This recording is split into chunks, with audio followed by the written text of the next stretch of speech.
Allons-y avec un premier exemple pour l'intégrale indéfinie.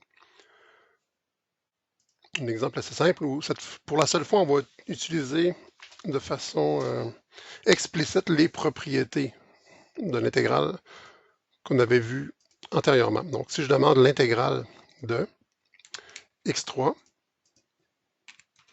plus 2x plus 1 dx, et je cherche à savoir c'est égal à quoi. Donc, je cherche en fait une fonction qui est telle que lorsque je la dérive, la réponse donne x3 plus 2x plus 1. Ou encore, x3 plus 2x plus 1, c'est la dérivée de quelle fonction?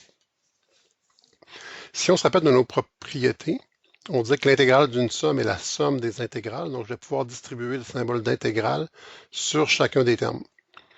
Je peux me dire que j'ai l'intégrale de x3 dx plus, donc le dx à chaque fois, l'intégrale de 2x dx plus l'intégrale de 1 dx.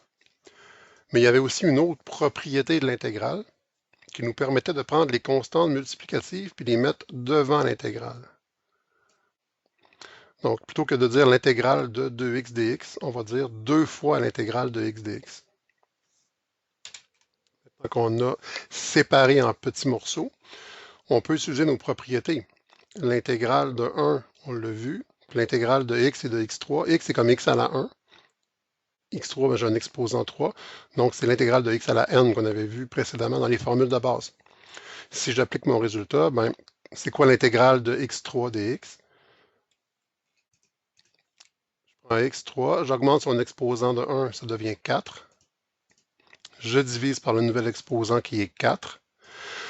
Normalement, je viens de terminer une intégrale, je devrais mettre une constante d'intégration. Je vais le faire cette fois-ci, puis après, on va expliquer comment on va fonctionner dans la vraie vie. Donc, je vais mettre plus c indice 1 pour dire une première constante d'intégration qui vient de ma première intégrale.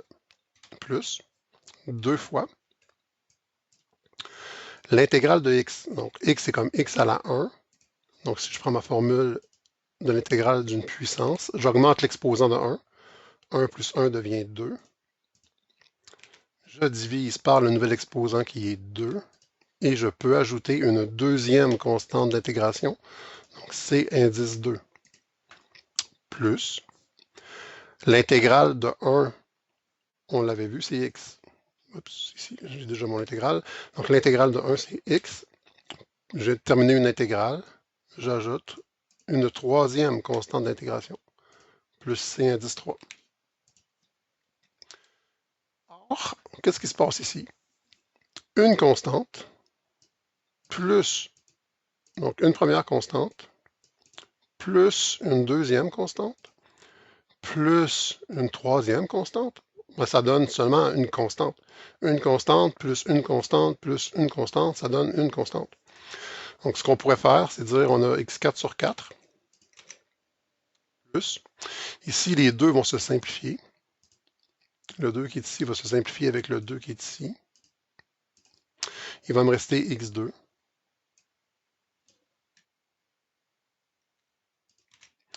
Plus x.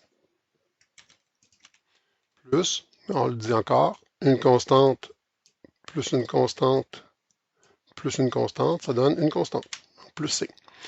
Puis vous allez voir avec l'habitude, on va pouvoir passer directement de cette intégrale-ci à la réponse ici. On n'aura pas besoin de tout décortiquer.